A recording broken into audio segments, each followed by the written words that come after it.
Hi everyone, welcome to another episode of Hawaiian Real Life. We're here at St. Peter's Church where I've pulled Anya Chang out of rehearsal for the Gridiron. And if you're familiar with the Gridiron, it is what do you call it? A variety show? It's a I don't know. That's a really good question. I don't know what you call it. I usually tell people it's a parody show. Okay. It's a parody show. And it's musical theater, right? I mean, there's lots of singing and dancing. Yeah. And acting, and it's all done by people in the media. So you'll see television and newspaper reporters Yes. stepping out of their Television and print media is what it used to be, but now we have a lot of, it seems like we have a lot of online journalists.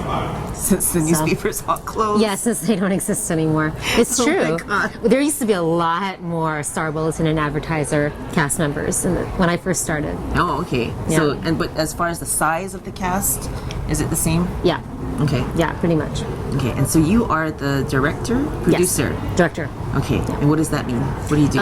It means that I take the material and put it on its feet on stage. So it's in terms of what it's going to look like. Sometimes the writers will put things in the script or in the lyrics that are very clear as to, they'll actually put stage directions. I want this person to go over here and stand here and have this prop. But for the most part, it's just words. So I work together with, we have another choreographer, Anna Gomes, and with the production team, and also with the cast. It's a real collaboration to see what is going to be the funniest way to handle the material. And also, I'm not a journalist myself, so some of the stories are a little over my head. Oh. I know the big ones, but Yeah.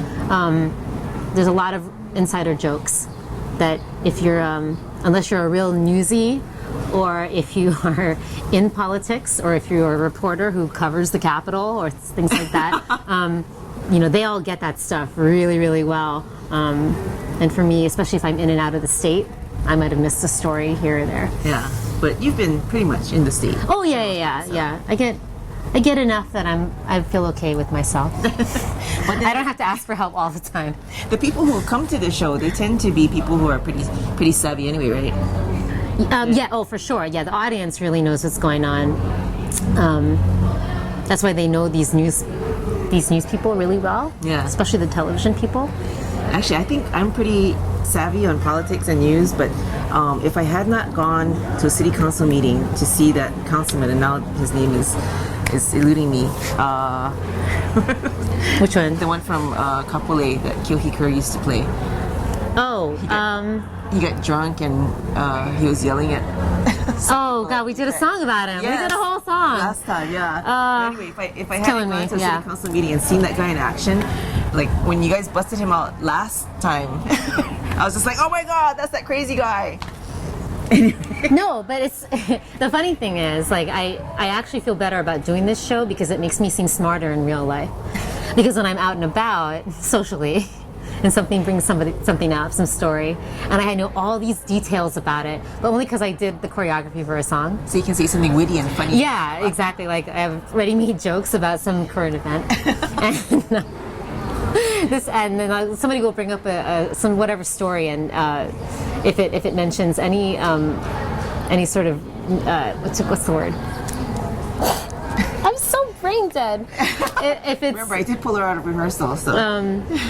some lesser known person or some behind the scenes person, like an Abercrombie staffer. You know what I mean? That you wouldn't even necessarily know if you just watch the news. Right. But everybody who works back there, like, knows that person, like, pulls the strings or whatever. And so, like, I know who that person is. I know what they look like. For example, during this show, I learned the name of Tulsi Gabbard's makeup artist. I didn't know she had a makeup. She does. She has a makeup artist as part of her entourage, and I know who she is and what she looks like. Oh, and what's her name? Or can Crystal you Ponce. Oh my God! I know Crystal. No, there you go. That's her makeup artist. Apparently. Oh my God. That's what everyone says, and everybody here knows her. Oh yeah, Crystal Ponce. Are you serious? She's like a famous stylist. Well, she's Tulsi's personal person, I guess. And she posts all the time, and you never know that she was with Tulsi Gabbard, but she posts all about fashion shows and makeup Yeah. and all that. Okay, now you learned something too. I learned something, and you learned something. Yeah, but that's the kind of little insider knowledge that makes me appear to be a smarter person in real life than I actually am. You actually are a smart person. But not that smart. And you're genetically superior. Not smart enough to know who Crystal Ponce is. At least I know who Crystal Ponce is. Okay, so click the link below. We're going to talk to Anya some more about the Gridiron, how they work on this show, because you guys are like every other year, right? Not every year. Now we're every other year, yeah. And then one last thing before we close out to the next link.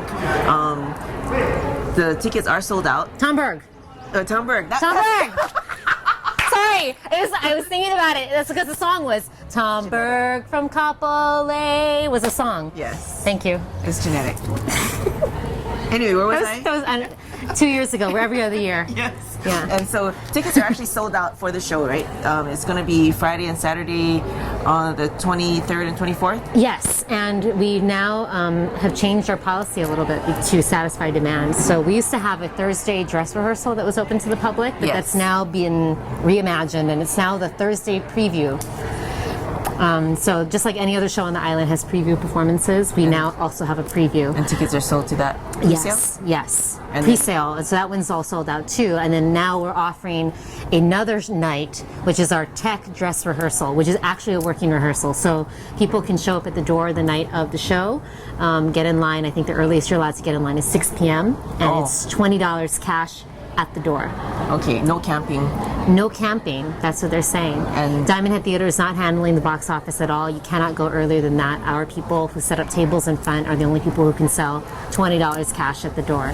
And the reason why it's so cheap is because we reserve the right to stop, and we're going to be walking around the theater, and bloopers. the lights are going to be up. We're probably going to have to stop, redo things, which I actually think is more fun.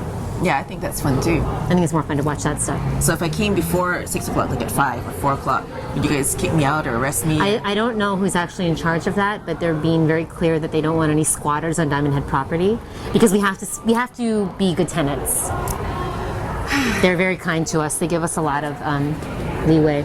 All right, all you desperate people, that's how you get your tickets. So anyway, click the link below. We're going to talk to Anya some more about the Gridiron and just all the work that goes into it, and more about her and her genetic superiority. Okay. Bye. That's fun.